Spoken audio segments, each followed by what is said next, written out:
100 curiosidades de pecadores o sinners, la película repleta de blues y vampiros que tanto está dando que hablar. Los detalles de este largometraje están hasta en los nombres, porque si bien son conocidos como Smoke y Stack, los gemelos se llaman Elias y Elijah. Dichos nombres son la versión hebrea y helenizada de un profeta del Antiguo Testamento, es decir, en el cristianismo tanto Elijah como Elias se refieren a una misma persona, haciendo un guiño al hecho de que son gemelos. Y Sami, o sea Samuel, fue otro profeta mejor conocido por ser una especie de figura de transición entre la era de los jueces y el primer reino unido de Israel. Tal cual en Sinners, Sami es como un punto de transición entre la era de la discriminación de Jim Crow y el éxito contemporáneo de las personas negras. En cuanto a Annie y Mary, es más complicado porque en el cristianismo hay varias figuras con el mismo nombre o similares, por lo que se presta a confusión.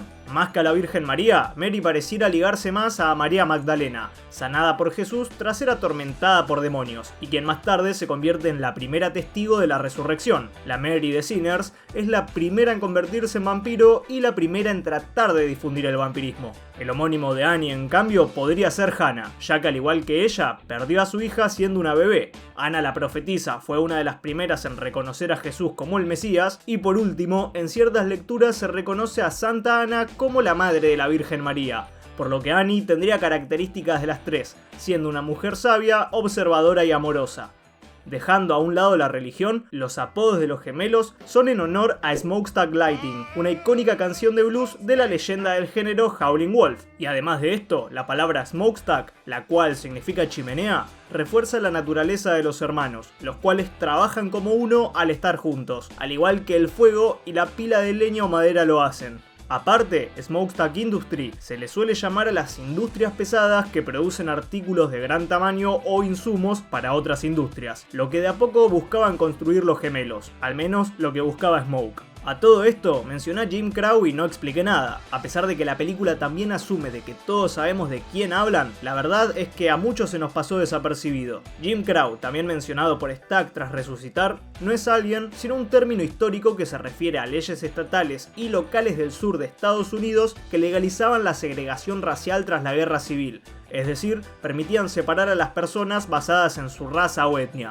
Tampoco se explica que la historia se desarrolla durante la prohibición, y es que justamente en Estados Unidos, la ley Volstead y la 19ª enmienda prohibió la producción, venta y transporte de bebidas alcohólicas en el país entre 1920 y 1933. Es por eso que los gemelos comerciaban alcohol y estaban relacionados con Al Capone, posiblemente quien más se benefició del negocio ilegal durante la prohibición, ejerciendo como líder del crimen organizado en Chicago. Los shows no son los típicos asiáticos clichés que atienden una tienda tal cual nos acostumbró Hollywood, sino que en el delta del Mississippi, donde transcurre la película, hay una comunidad de chinos americanos establecida desde fines del siglo XIX, por lo que fue un gran acierto agregar a Bo Chow y a su mujer en la película. Yao, el intérprete de Bo, aportó bastante además de su actuación, porque fue él quien sugirió incluir a Sun Wukong entre los espíritus convocados por Sami, que en realidad es un bailarín de ópera de Pekín, pero está vestido igual que Wukong. Y además, Yao sugirió que su personaje porte un amuleto taoísta de oro para la buena suerte teniendo en cuenta sus raíces chinas, que a pesar de que el collar se ve poco y nada, el personaje lo lleva puesto durante todo el film. Cambiando de tema, Stack le dice a Sami que su guitarra era de Charlie Patton, y si bien se emociona al enterarse, uno no sabe qué tan icónica puede resultar la guitarra de Charlie a alguien como lo es Sami. Para que se den una idea, a Charlie lo apodaron el rey del Delta Blues, que creo que con esto no tengo que decir nada más al respecto. Sí, Sami tiene una guitarra de una leyenda local, que al final nos enteramos que era de su tío, pero bueno, esto nos da un panorama de por qué le resultó tan especial. Otro gran detalle es que los gemelos tengan vino italiano y cerveza irlandesa, ya que las principales organizaciones criminales durante la prohibición fueron formadas por italoamericanos y por la comunidad irlandesa de Chicago. Y estos últimos tienen su doble conexión, porque Remick, el líder de los vampiros, es irlandés. Esto se sabe porque Remick hace que sus compañeros interpreten Rocky Road to Dublin, una canción tradicional de Irlanda que encima de todo hace un entramado de conexiones. Y es que la letra no solo habla de un joven que sale a buscar su fortuna y enfrentar a la discriminación, lo que se aplica tanto a Remick como a la comunidad negra, sino que en una parte habla sobre una pinta de cerveza. Así que los criminales irlandeses, la cerveza de los gemelos, Remick y la canción, todo está cuidado al detalle en este peliculón. Que Remick esté huyendo de los cazadores de Choctaw se debe a que la película se ambienta cerca de donde estos residen. Los Choctaw son una nación indígena de América del Norte, y encima hay una larga historia de cooperación entre estos y los irlandeses que se remonta a la gran hambruna irlandesa de 1845 y que continúa a día de hoy, así que más curiosa todavía resulta la interacción entre el vampiro y los cazadores. El hecho de que Remick sea irlandés o que tenga raíces es considerado por muchos como un guiño a Bram Stoker, el famoso escritor conocido por Drácula. El personaje de Pecadores dice que los cristianos tomaron la tierra de su padre, lo que significa que estaba vivo antes de que los habitantes de la isla se conviertan al cristianismo, por lo que Remick podría tener unos 1300 años considerando que lo mencionado sucedió entre los siglos 5 y 7. Este dice que todos se unan a él como una gran familia feliz, lo que contrasta al racismo del clan de la Triple K, y es que justamente la palabra clan se origina en el viejo clan irlandés que significa literalmente familia. Cuando lo vemos por primera vez, se pueden apreciar buitres negros dando vueltas sobre la casa de Bert y Joan, aunque no dejan de volar hasta que los Choctaw se van, indicando que el destino del matrimonio está sellado, y un buitre negro también se puede ver mientras Smoke y Stack están en el vehículo. Y según el director Ryan Coogler, se inspiró parcialmente en el personaje de La muerte del gato con botas, Último deseo, para crear a Remick, señalando que se inspiró tanto en sus ojos como en su manera de ser. Por otro lado, lo que le paga Smoke a la chica por cuidar el camión son 20 centavos de dólar por minuto, que a día de hoy serían aproximadamente unos 4 o 5 dólares, por lo que cada minuto fue una ganga. Y los 14 dólares que le paga a los shows por todo lo que les pide, en 2025 podrían ser unos 300 o 350 dólares. No es algo exacto, pero es un estimado teniendo en cuenta la inflación. Tal cual comenté antes, uno de los espíritus convocados por Sammy es asiático, lo que significa que Sammy no solo convoca a sus antepasados, sino a los de los demás, debido a que se lo puede ver bailando cerca de los shows. Esto podría ser el motivo por el que Remick lo quería, ya que podría conjurar a su gente que estuvo muerta durante siglos. Al fin y al cabo, ser un vampiro inmortal y quedarse solo a la larga no debe estar tan bueno. Otro detalle que pasó desapercibido es que Remick negocia con oro, que no solo se relaciona al oro irlandés, sino que a pesar de que es obvio para nosotros, es otra pista de quién realmente es, un vampiro, dado que cualquier otra persona habría negociado con plata, algo prácticamente prohibido para él. Y con su actitud se marca un paralelo con Hawkwood, el líder del famoso clan, porque Remick se separa despreocupadamente de su oro sabiendo que en poco tiempo va a recuperarlo, al igual que Hawkwood vende su establecimiento sabiendo que al día siguiente volvería a reclamarlo. No viene al caso, pero las pistolas de Smoke son las clásicas Colt 1911, famosas tanto en la historia como en las producciones audiovisuales, y la pistola de Stack es una Luger, usada sobre todo por alemanes y también popularizada en ficciones, casi siempre siendo manejada por villanos, lo que de alguna manera presagiaba que Stack cambiaría de bando en cierto punto. Annie, por otra parte, tira los huesos para leer el futuro y estos caen de una manera idéntica las dos veces, lo que indica que lo que sucedería esa noche sería inevitable. Nosotros ya lo sabíamos por la escena inicial, sin embargo, es otra gran adición por parte del equipo. Dicha escena nos da a entender que la elección de Sammy era elegir entre la oportunidad de abrazar la virtud alejándose del pecado o seguir su supuesto camino equivocado, aunque con el desarrollo de la trama nos damos cuenta de que en realidad la elección era entre la religión que quería inculcarle su padre o la música de su tío. Curiosamente, la religión poco podría haber hecho ante Remick, a diferencia de la música, que es prácticamente lo que lo salva en el tramo final. Al morir, el vampiro se convierte en fuego, en una columna de fuego similar a las que aparecieron ante Moisés y Lot, representando el castigo de Dios. Además, volviendo al primer dato, Elias es conocido por haber sido llevado en un carro de llamas, así que tal cual verán, todo muy cristiano. Volviendo a Jim Crow, aparte de lo mencionado se refiere a Jump Jim Crow, un personaje de teatro blackface, es decir, interpretado por un actor blanco que se pinta la cara de negro para caricaturizar a una persona de piel negra, y cuando aparece Cornbread, habla y se comporta similar a Jim Crow, dado que es Remick quien lo está controlando. Prácticamente es como el personaje de teatro, ya que si bien está hablando un negro, es un blanco el que lo está haciendo por él. Esta es la razón por la que Cornbread es todo lo contrario a cómo es en sus apariciones anteriores, y justamente que sea tan diferente a su yo original, implica que Remick ya reunió a varios en su vampiresca mente colmena. Por eso mismo se le complica tomar los recuerdos precisos de Cornbread necesarios para hacerse pasar por él. Creo que a estas alturas ya está de más explicarlo, pero Mente Colmena es como si todos compartieran un mismo cerebro, como si todos fuesen uno. Es por eso que en un momento Stack dice que comprende a Remick y por el mismo motivo el irlandés empieza a decir que son todo, ya que al parecer el vampirismo y la conexión colmena va más allá de los cerebros y los seres humanos. Quizás de esto se nos hable más en la secuela, si es que llega algún día. Y sí, la Mente Colmena está confirmada al 1000%, porque si no, no habría manera de que una comunidad negra y que los miembros del clan conozcan una canción irlandesa a la perfección, y menos coordinarse tal cual lo hacen. Antes de la confrontación final entre Smoke y los del clan, uno dice que la puerta está cerrada, lo que posiblemente no fue solo para confundirlos, sino que podría haber sido buscando proteger a Stack y Mary, quienes seguían vivos, y al mismo tiempo tratando de evitar que Stack salga a defender a su gemelo, dado que el sol lo mataría. ¿Ustedes qué creen? Curiosamente, Smoke muere tras quitarse el amuleto, dándole la razón a Annie, quien le dijo que él y su hermano habían estado protegidos por ella,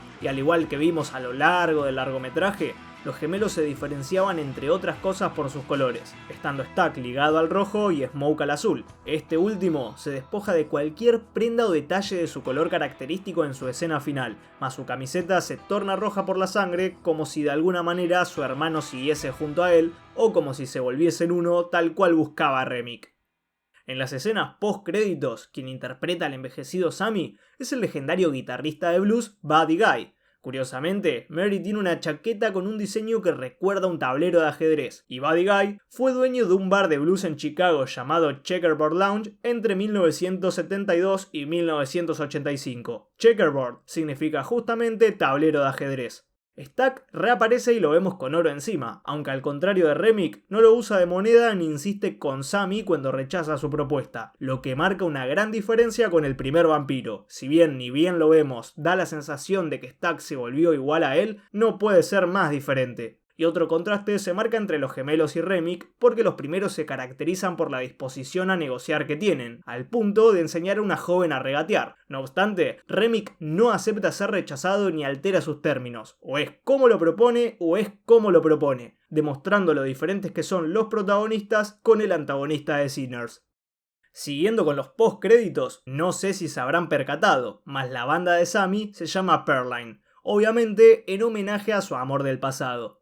Stack está vestido de una manera que recordó a muchos a Radio Raheem en la película Do the Right Thing. Aparte, tiene esos nudillos dorados que dicen Stack que son una obvia referencia. No se explica de qué modo el hermano de Smoke y Mary volvieron a la normalidad entre comillas tras la muerte de Remick. No olvidemos que este los controlaba, pero lo hicieron, así que en caso de que Joan y Bert hayan sobrevivido, podría ser un gran peligro, porque esto significa que habría dos vampiros racistas e inmortales dando vueltas por ahí. Y algo un poco perturbador es lo que dije, que Remick los controle, porque esto significa que Mary teniendo relaciones sexuales con su compañero también fue obra del vampiro, y seguramente experimentó lo mismo que su súbdita. Igualmente 1300 años deben llevar a uno a probar cosas nuevas. Al parecer, el amor entre Stack y su compañera era verdaderamente fuerte, porque siguen juntos 60 años después de todo lo ocurrido. Al menos la pareja tuvo un final feliz. Al principio de la película, Mary expresa su pesar por haber dejado su vida con Stack atrás,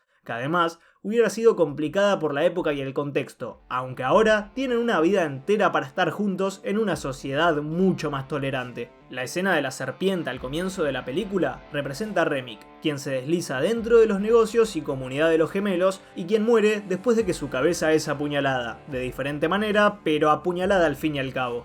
Encima, la escena refleja las tácticas de cada hermano, porque mientras Smoke es más cuidadoso, Stack ataca rápida y directamente, demostrando más su comportamiento compulsivo que marca un contraste con su gemelo. Pecadores tiene algunas referencias a otras obras, como cuando Stack intenta manipular a Smoke para que lo deje salir con un ángulo de cámara similar al del Resplandor, en la escena en la que Jack intenta manipular a Wendy buscando lo mismo que el vampiro. Y la cosa, The Thing, también aportó lo suyo, porque la escena en la que Annie y los demás mastican ajo está inspirada en la secuencia de la prueba de sangre del otro largometraje. Algunos errores se ven cuando Remick y compañía interpretan Wild Mountain Thyme de Francis McPeak, debido a que la canción no se grabó hasta 1957. Stack heredó la guitarra de su padre 7 años antes del comienzo de la trama. No obstante, la guitarra es una Dobro Cyclops, la cual salió al mercado recién en 1932, al menos este modelo, el año en el que se desarrolla la obra. Pese a que se supone que el cóctel Molotov se había empleado sin éxito en la década de 1920, uno tal como el que hace Grace durante la defensa de la taberna no se documentó sino hasta la Guerra Civil Española en 1936, aunque seguramente se usaron mucho tiempo atrás. Peter Drimanis, el actor de Bert, dijo que en una escena eliminada se explica que el matrimonio habla sobre su deseo de tener un hijo y su incapacidad para hacerlo, de ahí la cuna que se ve en el momento en el que Joan descubre lo que hizo Remick. Y más que un error, algo que me resulta llamativo es que ninguno de los del elenco principal se vampirifique en el ataque al Juke. Vemos una escena con múltiples vampiros saltando sobre la gente y mordiéndolos, aunque Sammy sobrevive, Slim se suicida, Annie muere a manos de Smoke, este último también sobrevive y Grace se prende fuego. A pesar de que el crucifijo de la China se muestra varias veces dando la sensación de que se trata de una pistola de Chekhov, como si la fuera a salvar en un momento, al final lo es y no lo es. Porque si bien lo cristiano no le hace absolutamente nada a Remick, Grace literalmente toma el camino de Jesucristo tras sacrificarse para salvar a los demás, que es más llamativo cuando vemos que la película se estrenó en un fin de semana de Pascuas. Algunos datos que me quedaron sueltos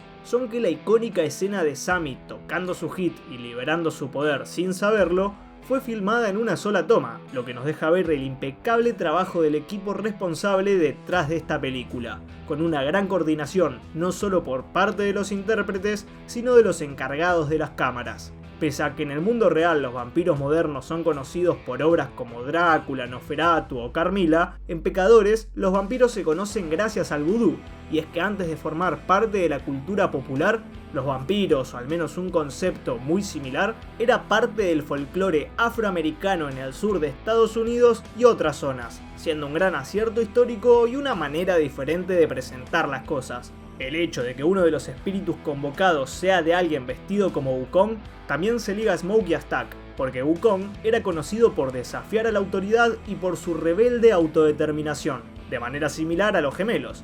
Slim al principio es reacio a tocar en el juke joint de los gemelos porque ya tiene un lugar seguro en el que tocar desde hace años, y aparte porque es muy probable que el bar siga existiendo a lo largo del tiempo, a diferencia del arriesgado nuevo negocio de los hermanos que puede durar una noche y desaparecer a la siguiente. Irónicamente es lo que sucede, y no solo por los vampiros, sino que es lo que habría ocurrido de todas maneras, ya que tal cual dice Smoke, la moneda con la que paga la comunidad negra condenaría al negocio después de 2 meses. Antes de tener el nombre que terminó teniendo, el título momentáneo era Grilled Cheese, literalmente queso asado o fundido. Según Ryan Coogler, esto es porque sus películas anteriores eran como cocinar platos complicados, mientras que Sinners es algo más simple, con menos ingredientes y que cualquiera puede disfrutar. ¿Están de acuerdo? Además de dirigir este largometraje, Ryan hizo lo suyo en otras obras tales como Black Panther, Fruitvale Station o Creed. Este dijo que mientras ideaba los ritmos de su película tenía en mente a la banda Metallica, que si bien no musicalizaron Sinners, su baterista Lars Ulrich sí que trabajó en ella, tal cual podemos ver en los créditos. Y el de Metallica no es el único que formó parte, porque Cedric Burnside, Bobby Rush, Rhiannon Giddens y obviamente Buddy Guy, todos músicos icónicos en la industria, tuvieron un rol ya sea en pantalla o detrás de escenas. Tan importante es la música en Pecadores que a diferencia de la mayoría de películas de Warner Bros., las cuales lanzan sus bandas sonoras a través del sello interno de la compañía Water Tower Music u otros sellos discográficos pertenecientes a Warner, la banda sonora de esta película se lanzó a través de Sony Music, lo que nos deja ver que apuntaron a otro público más allá del film, y la verdad que hicieron un trabajo tremendo con 22 pistas interpretadas por diferentes músicos de blues y se encuentra disponible desde el 18 de abril de 2025. Que el padre de Sammy le advierta que el camino que elige solo lo va a llevar al diablo es una referencia a Robert Johnson, guitarrista y cantante de Delta Blues, quien falleció con 27 años, no sin antes lanzar Me and the Devil Blues, o sea, Yo y el Diablo del Blues. Y tras muchas leyendas que afirman que el músico se encontró con el diablo o que le había vendido su alma a cambio de éxito musical, tuvo su pequeño guiño en Sinners. Algo curioso es que la última conexión con su humanidad que tiene Remick sea la música. También se puede considerar su familia sabiendo sus deseos de reencontrarse con ellos, aunque llama la atención. Con respecto al reparto, Miles Catton, el intérprete de Sammy, es conocido sobre todo por su música, y su trabajo en Pecadores fue su debut cinematográfico. Si bien había actuado anteriormente, nunca lo había hecho en la pantalla grande. Remick usa a Joan y a Bert para que canten y sirvan como músicos, y justamente Lola Kirky, la actriz de Joan, sacó varios álbumes, mientras que el actor de Bert es uno de los cantantes de la banda Julie Talk.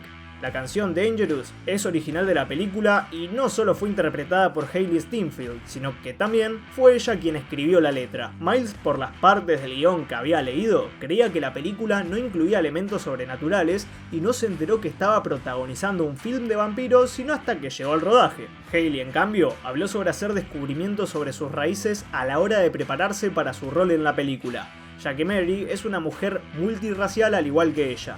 El abuelo de Hailee tenía sangre afroamericana y sangre filipina, por lo que declaró que tuvo un gran impacto en ella al dar vida al personaje. Jack O'Connell, el actor de Remick, aceptó trabajar en el proyecto sin importar el hecho de que había leído el guión por encima, y es que quedó totalmente convencido cuando supo que su personaje cantaría música folk irlandesa, básicamente un sueño hecho realidad para un fanático del género.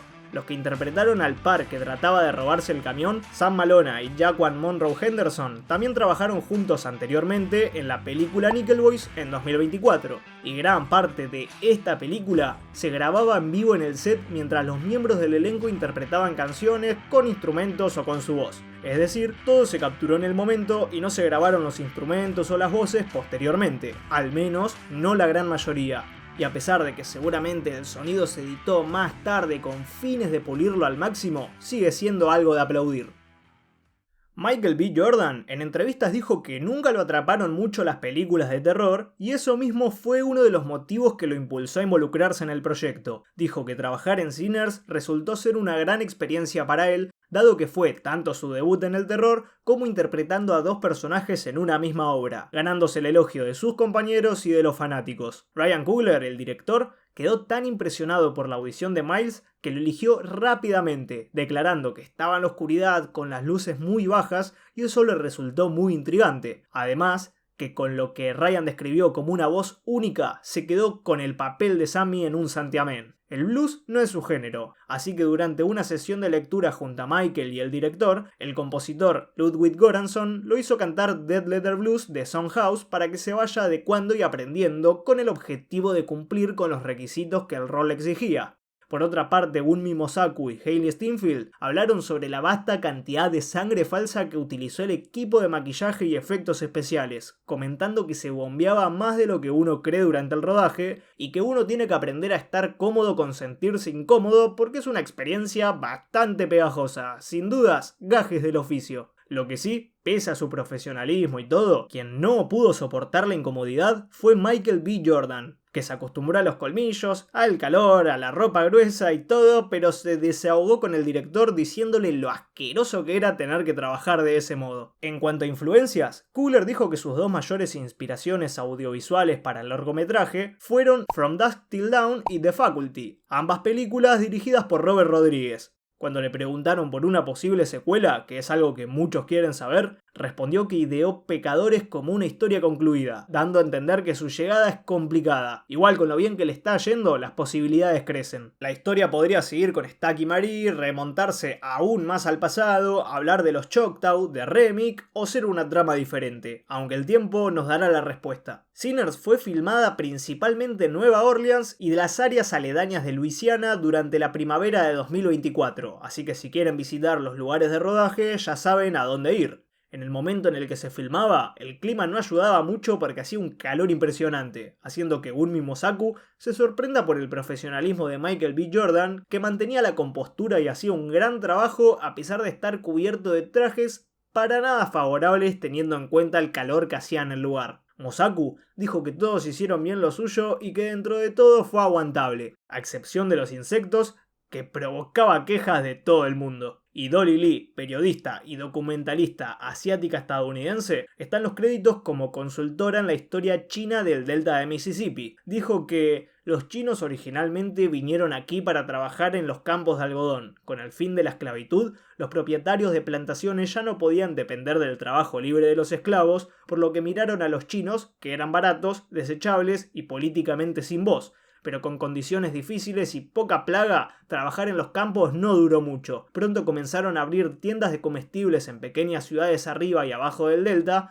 las cuales desempeñaron un papel excepcionalmente importante en el sur segregado, sirviendo a la comunidad negra cuando la comunidad blanca no lo haría. Y esto es significativo porque significó que más del 70% de la población obtuvo sus comestibles y productos cotidianos de una pequeña comunidad china. Esto nos da más contexto y nos explica el origen de los shows. Volviendo a la música, de ella se encargó Ludwig Göransson, quien también participó en Oppenheimer, The Mandalorian y Black Panther, entre otros. Ludwig tiene una relación hace años con Ryan Coogler, ya que se conoció con el director en la escuela de cine en la Universidad de California y desde entonces trabajaron juntos en varias ocasiones. Corríjanme si me equivoco, pero creo que todas las obras dirigidas por Ryan fueron musicalizadas por su compañero. Coogler declaró que el gusto por el blues que tenía el padre de Ludwig lo inspiró en parte a la hora de trabajar en esta obra. Según él, el padre de Göransson, quien era sueco, era tan fanático del blues que a sus 70 años lloró al ir al delta de Mississippi.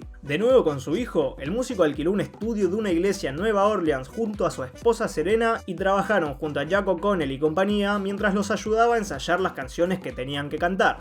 Göransson describió la obra como una partitura personal y ambiciosa, alegando que le sirvió como su propio viaje musical. Escuchó bastante blues y practicó sus partituras tal cual tenía que ser, con una guitarra Dobro Cyclops de 1932 que sería el instrumento principal en la historia de Sinners. Si bien puso su foco en infinidad de artistas y grupos, Ryan le envió a Ludwig canciones sobre todo de la década del 30 y de los 40, en particular canciones de Robert Johnson y Tommy Johnson, y junto a su esposa Serena Göransson visitaron al productor de blues Lawrence Boo Mitchell para terminar de afinar todos los detalles. Fueron al museo B.B. King y a varias tabernas enfocadas en el blues y se pusieron en contacto con varios artistas como Brittany Howard, Raphael Saadiq y muchos más. Tal cual verán, el compromiso a la hora de poner el ritmo no fue poca cosa. Terminando con el director, este comentó que The Twilight Zone de Rod Serling fue otra gran influencia para Sinners, y que la novela Salem's Lot le dio varias ideas a la hora de escribir el guión. Esta es su primer película en ser una idea totalmente original, ya que si bien se encargó de los guiones, Creed fue idea de Stallone y Black Panther ya tenía sus bases en Marvel. También es su primera película en el masivo formato IMAX de 70 mm y Ultra Panavision, los dos formatos de película más grandes del cine, lo que es otro punto en particular que vuelven a esta obra tan buena y única, porque quienes la disfrutaron en semejantes pantallas solo tienen comentarios buenos sobre la experiencia, y es la segunda película de terror con clasificación R rodada con cámaras de IMAX. Que sí, horror es bastante llamativo viendo que la historia deja a los vampiros como algo secundario, pero la clasificación es la que es. Ryan Coogler dijo que es similar a la regla de una gota o la One Drop Rule, la cual dictaba que aquella persona que llevara una sola gota de sangre negra, es decir, quien tuviera un solo antepasado africano en las últimas 5 generaciones, podía ser considerada negra. Ryan aplica lo mismo a su película porque con una sola gota de horror ya se ganó un lugar en el género. Algo curioso con respecto al IMAX es que la mayor parte de la película se representa en una relación de aspecto de 2.76:1, pero para las principales piezas visuales, como la canción de Sammy en el juke joint, la danza irlandesa de los vampiros afuera o el tiroteo final, la relación de aspecto se amplía verticalmente en una relación de 1.43:1. En resumen, cada vez que se abre la relación de aspecto, significa que algo importante está a punto de suceder. Y creo que por los datos anteriores, muchos lo habrán deducido, así que me pueden llamar Capitán Obvio, aunque no todos lo saben, y es que esta no es la primera vez que Ryan trabaja junto a Michael B. Jordan, ni la segunda, porque el actor es protagonista tanto de Creed como de Black Panther y de Fruitvale Station. No viene al caso, sin embargo, Christopher Nolan se involucró en el largometraje, y es que junto a su esposa y compañera de producción, Emma Thomas, asistieron a Ryan para ayudarlo a rodar la película. El editor de la misma fue Michael Schauber, conocido por haber hecho lo suyo en otras obras tal cual Godzilla, Blacklight y, como no podía ser de otra manera, también participó en Black Panther.